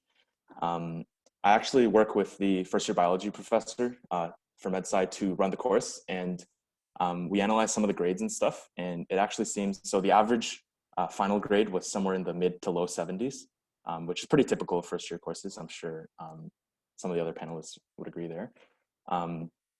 But what was even more interesting with the actual grade distribution of that 70-ish% was that it was very skewed. So a lot of people had high marks, past 70, so into the 80s and 90s. And some people actually had lower marks, so in the 50s and 60s. So even though the average was around 70, it was actually bimodal, right? So there are two kind of extremes. So what that kind of signals, and what I kind of at least believe, is that I think the main indicator of success would be to be adaptable. So I don't think there's a universal strategy for success in university. I think you don't treat physics the same way as you treat chemistry, or in that sense, you don't even treat chemistry the same way that you would treat it at McMaster or Western or something like that. So I think you really need to kind of understand some of the courses that you're in, and you need to kind of learn how to study for them. So, if your strategy in high school, and I will say, honestly, like in high school, I kind of just took notes on everything and just read them over and just tried some problems and then went into the tests. Like not every course is going to be like that. So some courses emphasize the details in every single word, while some courses are testing you on the logic and the application. So you need to kind of figure that out early on for yourself and figure out what's important. I don't necessarily recommend doing this, but I was, quite strong in physics, for example. So I skipped my entire first semester of physics so I could double down on biology. And in the end, I would never do that in high school. But that actually worked out for me because I kind of set out a plan on how I was going to study for both of those courses. And that was not something I ever did before. I was really used to, but that was kind of what I thought would work for me, and it did. And I asked for advice from like some up year students, like, hey, how did you study for this course and do well? and I kind of took some of their advice. So that way I wouldn't, figure out how to study for the course right at the end of the course. I would actually know already going into it what kind of course it would be. So I think that's really important. And I think being able to, sort of synthesize knowledge is especially important, even in memory courses. So for those of you that might be wondering, like, what's one tangible thing I can do now that would help me in university? I would say is to not cut corners. So honestly, I can speak from personal experience. Like in high school, I maybe didn't necessarily need to fully understand the depth of everything I'm learning to kind of, necessarily do as well as you'd like in the course. I think that maybe changes in university. So a lot of courses do kind of go really deep, and from my experience speaking to a lot of first year students in the biology course we run, a lot of them aren't really used to the testing style and the depth of university and the breadth as well. So I would say right now, at least, the only thing you can really do is to really understand the content. So for example, genetics tends to be really hard for a lot of first year students. So to actually understand, what each aspect of DNA machinery actually does, and to draw it out in a diagram for yourself and understand how the different parts work, something like that, I think would really help in terms of heading into a science degree. Yeah, awesome. I think from all of you guys are really emphasizing the drastic change from high school content to university. It's really difficult what the professors test you on, and the breadth and depth, as you said, Jason, of that content. So before we move on, did anyone have anything else to add on? I wanted to just say one thing that Jason mentioned about organization. It is very important. So first day you go to class, you get your syllabus, make sure to put all of the test dates, assignment dates, everything into one place just so you would see it. It might look scary at first because, for example, in like 2 weeks you would have 10 things due, but then you would see it at the beginning of the semester and you can plan your time. For example, this semester I had a really, really hectic schedule at the end. So 2 of my essays I started a month earlier on them just because I knew I would not have the time to do it that week, because a lot of the other courses had like tests that I was like, I need to study the day before, like review the day before, not study the day before. But yeah, just make sure you have everything down and you can look at your schedule 2 months ahead. Yeah, I think I would definitely agree with that point. I know in first year, like, I think a lot of courses in first year tend to have a lot of freebies in them. So these little like easy quizzes or like these completion mark things, at least at Western. And I know a lot of students just miss these freebies just because they weren't aware of them. Like, for example, they weren't aware that they had a quiz like on this day. Like, I get a lot of emails from the biology students. There's like 25% of their mark is essentially like pretty straightforward. But a lot of them miss out on, even up to like 5% of their final mark just because they weren't aware that a certain skill session was taking place on like a given day. Awesome. Thank you guys so much. Let's move on to the next question. All right, if we can go to the next slide, please. Okay, so how would you describe the student life and culture at both your program and your university in general? Jason, let's start with you. Okay, so Western kind of has a reputation maybe for being like a quote unquote party school. I would, I guess, both agree and disagree.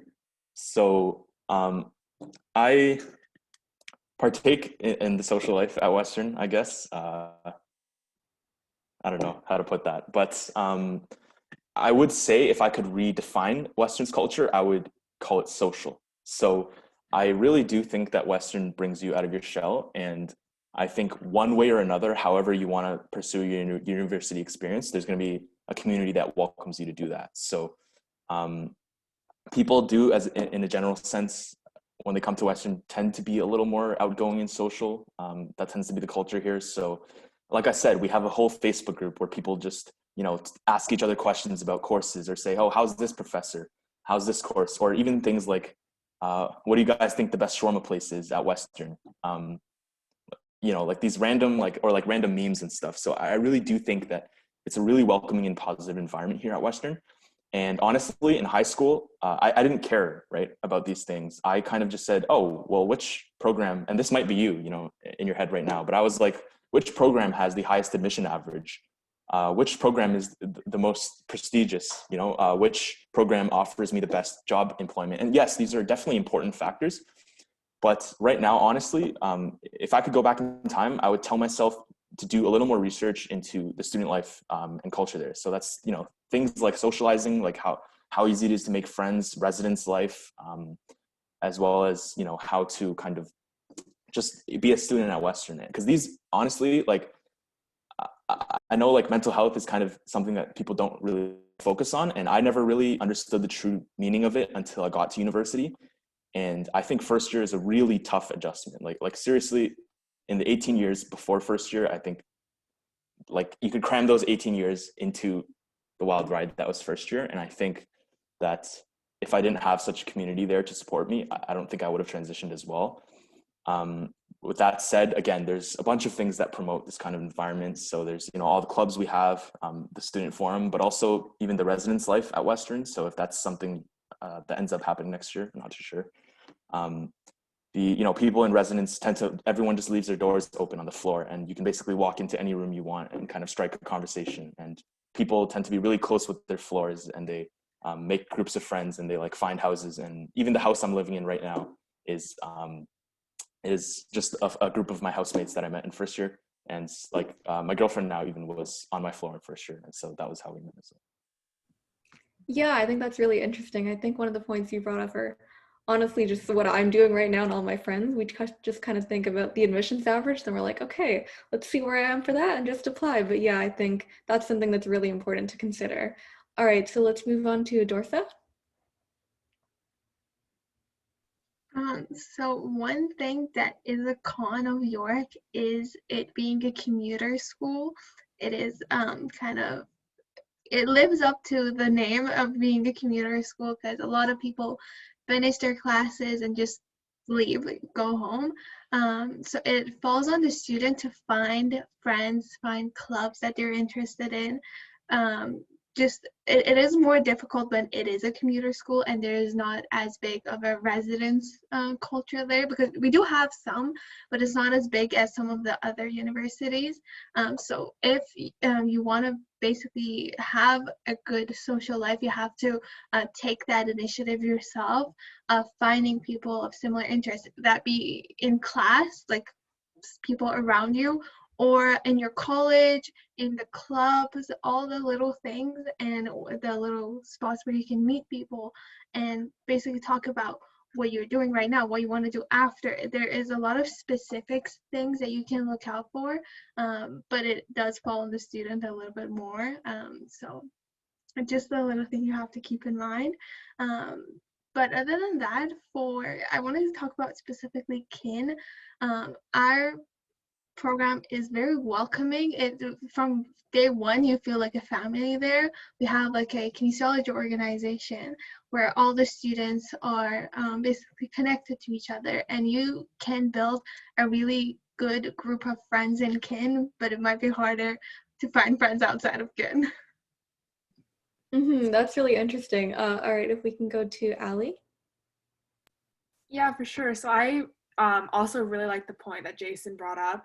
Definitely, I didn't consider like the student life as much when I was choosing my program or university, but I think I got really lucky because I ended up at a place that I feel like is a really good fit for me. I love McMaster because it's really diverse. You can find different types of people literally everywhere. The campus is pretty small, so it's close-knit and it's like a smaller community. And I really like that because you can always see familiar faces all the time as you're walking around, going to libraries to study, or even grabbing food. Same thing with like party life. If you want to party, there's parties to go to, but you're not like always surrounded by that type of environment. So if it's not for you, not your thing, you don't need to be involved in it at all. And in terms of my program, I feel like there's some mixed experiences that people have. So some people have an amazing experience in the program. They love the community, but other people find that it can sometimes be like more competitive or toxic depending on the types of people that you surround yourself with. But I think that this will happen like no matter where you go, and you'll meet those types of people no matter what path you decide to pursue. So you sort of just got to brush it off and find that group of friends that like fit right for you in the end. Let's go on to Ayesha.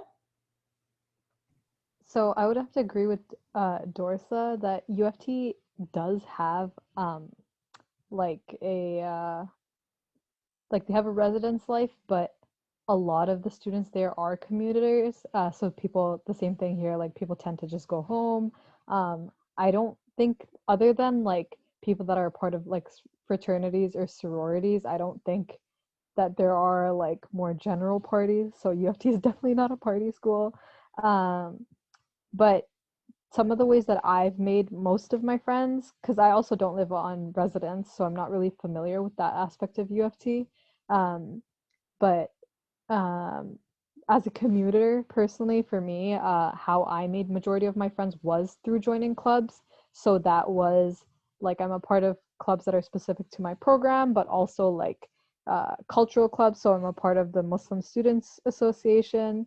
And then there's also like other more cultural related clubs as well. Like some of my friends are a part of like the Filipino Students Union or um, uh, the Vietnamese Students Union, so things like that, like cultural clubs on campus, like are a really cool way to connect with people. That if you're trying to get into that, they have a lot of cool events. Or they're also more general clubs if you're trying to connect with people in your program. Like I'm a part of the Human Biology Students Union because the neuroscience program falls under the overarching human biology program. Um, so I'm vice president of the Human Biology Students Union. So in my first year, I was actually like first year rep. So then it kind of ties in with the other question about opportunities and like executive positions. So I started as the first year rep, and this year I'm vice president. So that's also another way to meet with people. So I have a lot of friends that are in upper years, or a lot of friends that are in their first or second year. So you kind of get to meet a mix of people in different years. And they're also in different programs, or they can be in the same program as you as well. And then, like I mentioned, since you are also part of a college, when you're in Life Sci, you can also attend college events. So there's like they have like fancier like formals, so you get to dress up, and obviously those things got canceled because of COVID, but usually they have like formals that you get invited to. So there's like a dinner. And I don't know if any of you have been to UofT's campus, but it's like really nice. And it's like they have really nice architecture and like big buildings.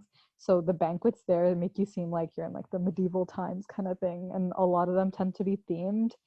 So that's another way you can meet people. And then people in your college are from different programs. So you don't just meet people that are in your program, but also people from other programs. Yeah, so there is a lot of different ways that you can meet other students. But I would say that, because I know that Jason was saying that Western is a very social school. In my personal opinion, in first year, I didn't really feel that way about UofT. It kind of felt like everybody was on their own, and that I kind of had to find my place on campus.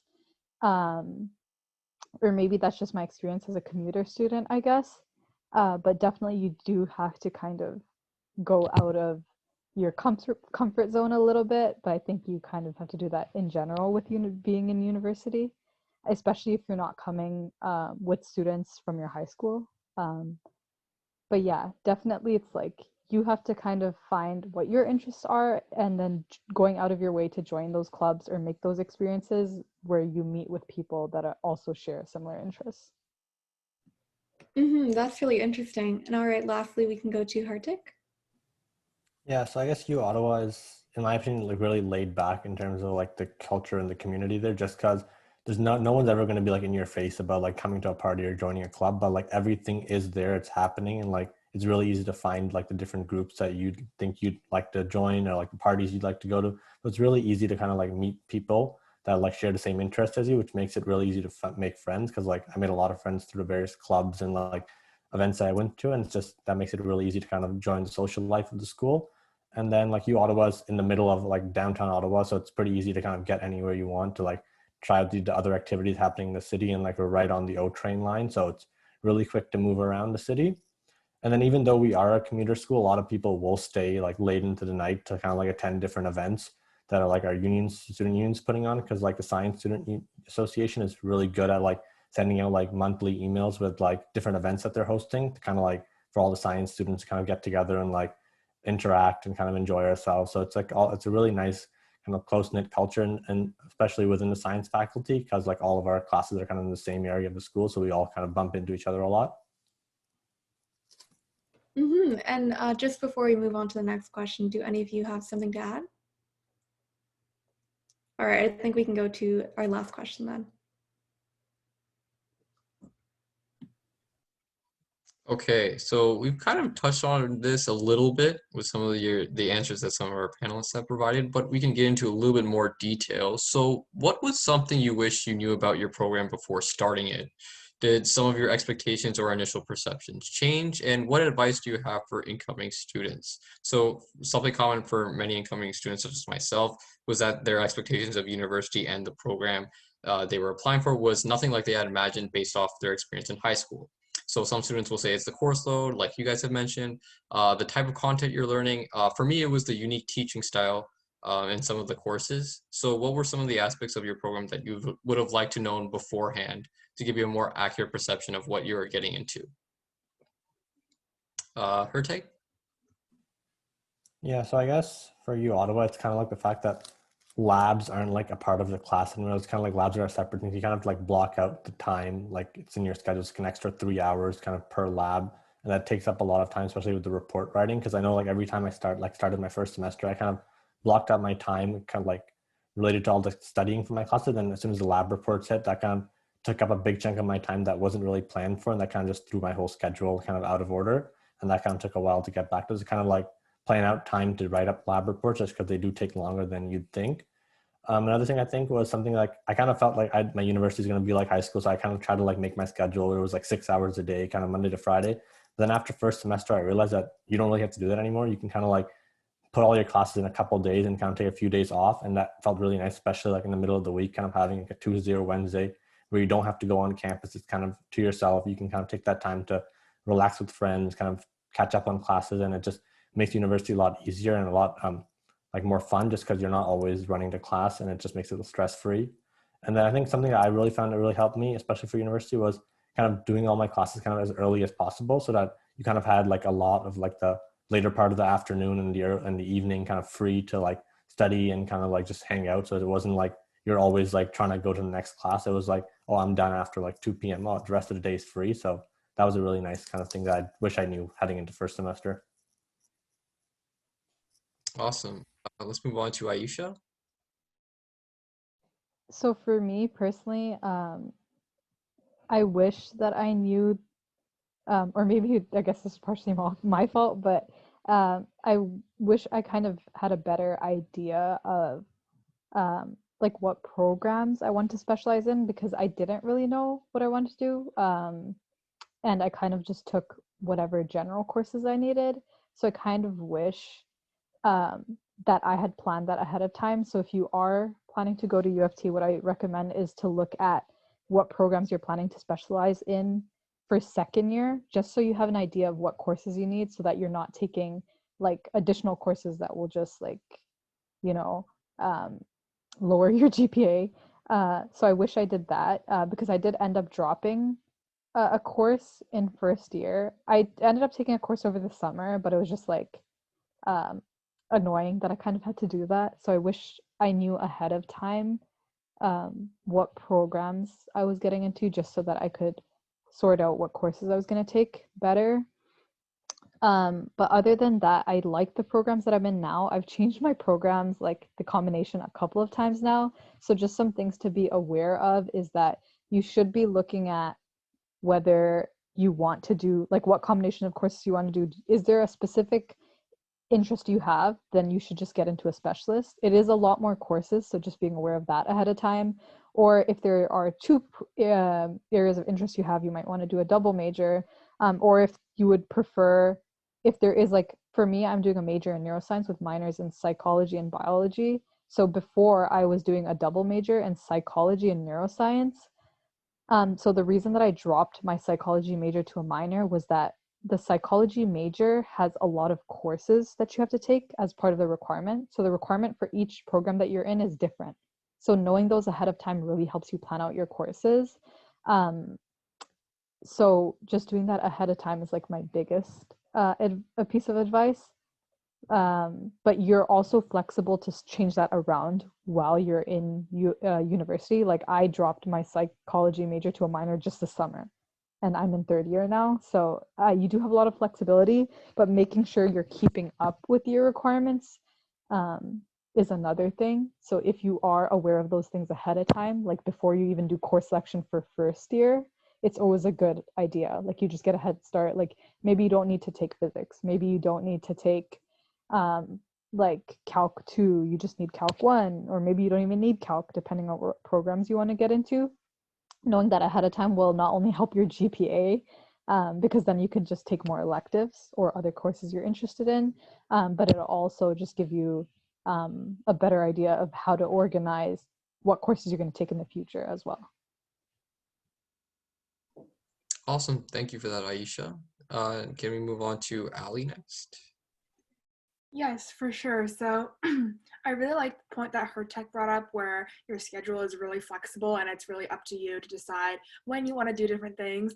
That's something that I knew coming into university, but it never really settled how much of an impact that would like be on my day-to-day life. Because in high school, it was such a regular routine, waking up at the same time, going to school, coming home, extracurriculars, study, sleep. But in university, you can really schedule things however you want it to, and make it work for your habits. And something about my program that I wish I knew was how for some classes, it's really group-based. So there's lots of inquiry, problem-based learning in health science, and that's something that I definitely knew coming in. But in first year, and especially even more in second year, there's a couple of classes where your mark really depends on how well you can work with your group. So even though it's still evaluated like a normal curriculum with the same type of criteria, the ability of your team to achieve those different criteria will depend on how well you're able to work together, how well your team members set expectations, set goals, can meet deadlines as well. So it's not only up to you, but like 7 to 8 other people. And this can be great if your team is amazing and then it's really easy to get a good mark. But also if there's a couple of people on your team who don't have the same goals or view things the same way as you do, it can definitely be difficult to work around that. So team conflict has been something that you definitely learn to deal with, especially in first and second year. So yeah, that's just something that I didn't really think about coming in, but it's something that I've had to learn over the years. Yeah, for sure. Same here. As a first year health science student, I totally agree. Did not really see that coming at all, but it's a great exercise and it's good exposure as well. So next, can we go to Dorsa? Sure. So a little bit of an odd man out here, but Kin has a lot of structured times for their courses. So most of our core Kin courses, the ones that you have to take, are pretty much 4 days a week in the morning, 8:30, 9:30, and 10:30. So you do have a lot of more structured based learning and you have to work your study habits into that schedule. So that's different from the other programs, even at York that my friends are in. It's different. We also have to take an extra course each semester. So most programs have 5 courses. We take 6 each semester, and that 6th one is a practicum course. These are really fun courses, to be honest. They're either exercise-based, sports-based, or a little bit of a learning-based. So we have like emergency care, CPR. We can even get our swim instructor certificates at York with the practicum courses. So there is 8 in total that you have to take. So it would pretty much be 1 each semester, or you could just do like 2 in the summer if you're busy in one semester and don't want 6 courses instead of 5. So those were really fun, and that wasn't something I was aware of. And I really, at first, I was a little bit shocked by it because with the labs and everything, our course load is a little bit high compared to some of the non-science courses, like programs, since they don't have labs. So on top of like 20 hours of lectures, you would be adding that practicum. And at first I was a little shocked. I'm like, oh my God, we don't have time. But there are a nice change of pace just because you get to move around and learn something non-sciencey. Nice, awesome. Yeah. Next up, Jason. Yeah, so I guess just to rehash some of the stuff I've already said before. So Again, I would focus more on the importance of social life and campus culture. You know, getting a better grasp, a really solid, like 100% understanding of some of my science courses, I guess. But things to add, I guess. One thing would be, and I think I noticed a lot of this in the chat, is to not tunnel too hard on a particular goal. So it's good to have a general direction of what you want to do, but I wouldn't like, you know, double down on kind of going like all or nothing for it. So as an example, I know a lot of people like to apply to medical school, for example. In first year, I heard that basically everywhere around me. I'm in third year now, which is the first year where you're allowed to like actually apply. And there's actually very little people, a surprisingly low number of people applying. And that's not because people aren't good enough. That's because people are genuinely just disinterested in it now. So one of my housemates, even, she was dead set on medical school. I remember I asked her in first year, she was like, yeah, like if I don't, kind of dramatic, right? But like, she was like, if I don't get into medical school, like, or that's kind of like the only thing I want to do. And now she like wants nothing to do with it at all, right? So I think for example, to pick your program and then to pick your courses fully on the context of just wanting to go to medical school or wanting to do research, for example, or wanting to go into the workforce, I think is maybe a little unoptimal, because now that you've committed to this particular path, like if you don't end up liking it, I think you're kind of screwed there. So for example, I guess when you're picking your particular major or your particular specialization, when I picked my specialization, which is microbiology and immunology, I wasn't entirely sure if I wanted to do medical school yet. And the advice I was given from upper year science students and even from medical students themselves was to just pick what you're interested in. So if you're genuinely interested in medicine, you know, take courses like physiology and, you know, kinesiology and stuff like that. But I wouldn't necessarily just commit your entire degree to it just because you think, oh, these will help me achieve the highest marks for medical school, or these will prepare me best for medical school. So it's kind of good not to tunnel on something. And I think, as Ayesha mentioned, you know, she changed majors and minors like a bunch of times, right? When I entered university, I was going to do an IB in medical science degree, right? And right before Ivy Business School started in third year, I actually decided not to do business school at all, right? So understand that your path is really flexible, right?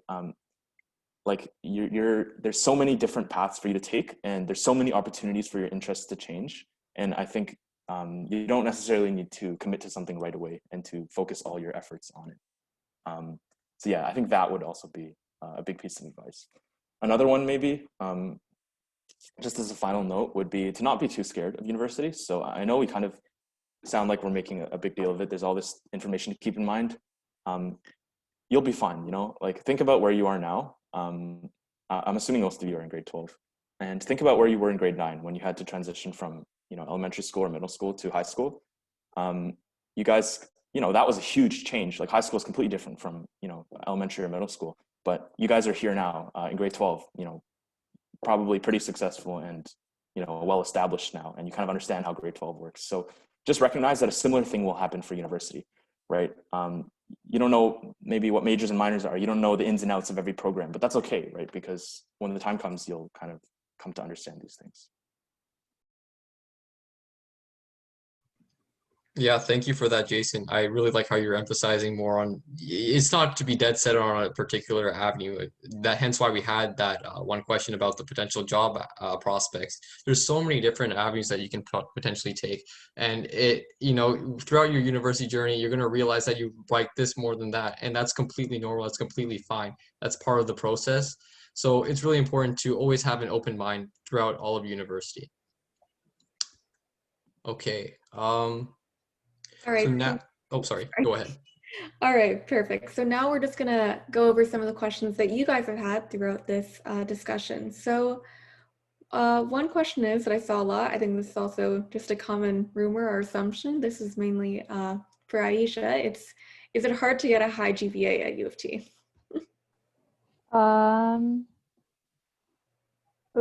It really depends on what courses you're taking, honestly. Like some courses you'll tend to do well, and then some courses you won't do as well. It's like I don't think it's as hard as people make it out to be. Like, you're not going to be failing. But yeah, in your first year, you might be a little bit disappointed. You might not be getting the grades you wanted. You might have like a 10% drop in your average. Like, that's completely normal. But depending on how you adjust after first year, I think is definitely manageable to do really well. Like, I don't know how high your expectations are, like, in terms of like a 4.0 or something, but it's definitely doable. Like, I don't think it's that difficult. Like, it really depends on what courses you're taking. Just pick your courses well, try to avoid the hard ones as much as you can. And definitely reading course reviews is really important. Like, don't take a course just because your friends are taking it. Don't do that. Like, read the course reviews, figure out if it's a good prof or not, because sometimes it's not even your fault. It's just that you could have a bad prof or somebody that tests really hard. So it really just depends on what courses you're taking. Like, not that I'm really taking the easy way out, because some courses are mandatory and I can't even avoid them. Like, biochemistry tanked my GPA, but I think it's manageable, definitely. Like, you shouldn't, being afraid for your GPA is not a reason you should shy away from picking UofT, but like, just have other reasons that you're coming to the university, you know.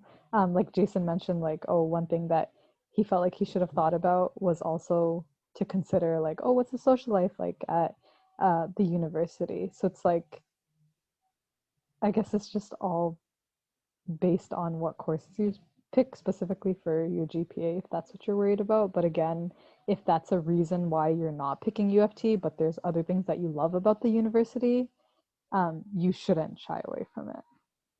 All right, thank you for that. So we have another question. This is for Jason. What made you want to major in medical science over health science at Western?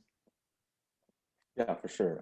I think this will answer like a bunch of questions maybe, but like these words, like medical science, health science, like major, specialization, like minor, like whatever, these are just, again, fancy ways of encompassing a set of courses or, you know, requirements that you have to fulfill. So the word medical science itself doesn't actually mean anything other than the fact that it means I have to take like this set of courses, right? So to say like the only difference is what it says on your degree, right? Medical science or health science. And like I can tell you, like, no, it doesn't really matter what it says on your degree. It's just more what you're interested in. So for me at the time, at least, I think I just enjoyed the core sciences. So like, yeah, like the courses of medical science I liked more. So things like, you know, biology, chemistry, physics, as opposed to maybe like population health, or I believe at Western there's like a different biology for first year. There's like a few key differences that you can read more about on the website. So it just kind of comes down to the courses themselves and what you're interested in. Thank you. So another question is, this was kind of already answered for uOttawa, but are any of the programs writing intensive? So I think Hertek said that it's not really, but for some of the other programs, what have you found with that? So for uOttawa, I guess like two of the main programs in terms of like I guess like the pre-med path is either biomed and health science. And like the main difference between them is like biomed is a lot more of like the hard sciences and like lab reports versus health science, which covers a lot more like the public health and other other class, like the kind of like the social science aspect of health. So those ones will have essays. So like the final decision, like for me, really came down to the fact that I'm personally not as strong in essays and I prefer lab reports. So that's why I went for biomed. But if you like really like health sciences and are like writing essays on topics, then I believe health science would probably be the better option. And both of them are good like degrees for future programs. All right, thank you. We have another question. If you apply for medical school at the same university that you already attend, does that give you a special advantage over applying from other universities? I guess I can maybe take this one because I kind of went through the application process this year. Explicitly, I don't think it confers you any advantage. Does it actually, like in practical sense, confer you any advantage? you would probably have to look at admission statistics for that. So I think you can even Google whatever medical school admission statistics or something, and some of them will, you know, publish kind of the different, their median GPAs, median NCAT scores, as well as I know like UofT, and at least UofT and Western for sure, they actually tell you where they're accepted, like, or their matriculants, which is just like their accepted students, what university programs they actually came from, or not programs, but institutions. So again, I know like, I think McMaster does it as well. So I think for McMaster, they take a lot of McMaster, Western, and UofT students. But again, like, is that because they go to McMaster, or is it just because like they had a good profile from McMaster? So you can't really draw the distinction, but if you want to follow like trends statistically, you can Google some of these things. All right, thank you. And I think we're gonna start to wrap up over here. We just have a few more questions. So this one says, if you are applying at grade 12, universities will probably only see the first semester. So is looking at grade 11 marks a possibility? Any of you can take this. I remember at least that my grade 11 marks, I got a lot of my acceptances earlier rather than later. So they were based like pretty heavily on my grade 11 marks.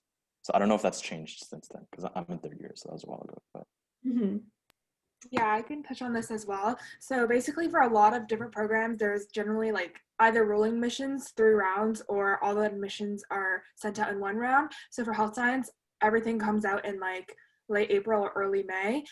For most programs though, they do send out like 3 rounds of offers. The first one is based off your grade 11 marks, second one based off like your first grade 12 report card, and the third one based off of your second and first grade 12 report card.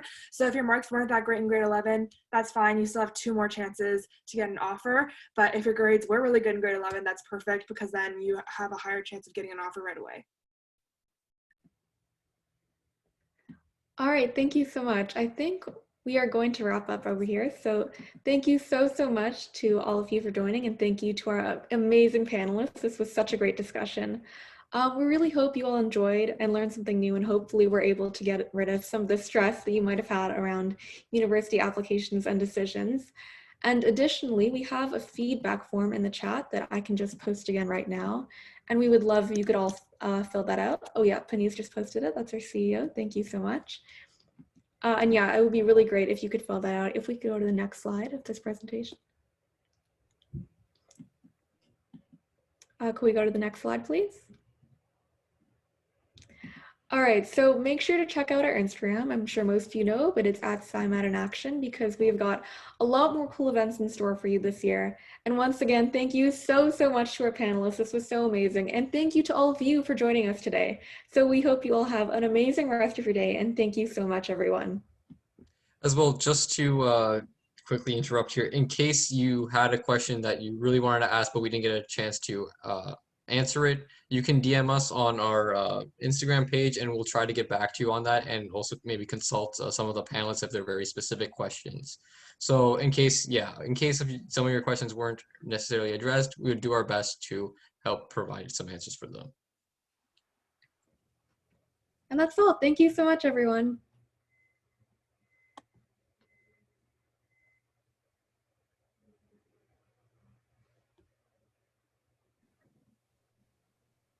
Hey.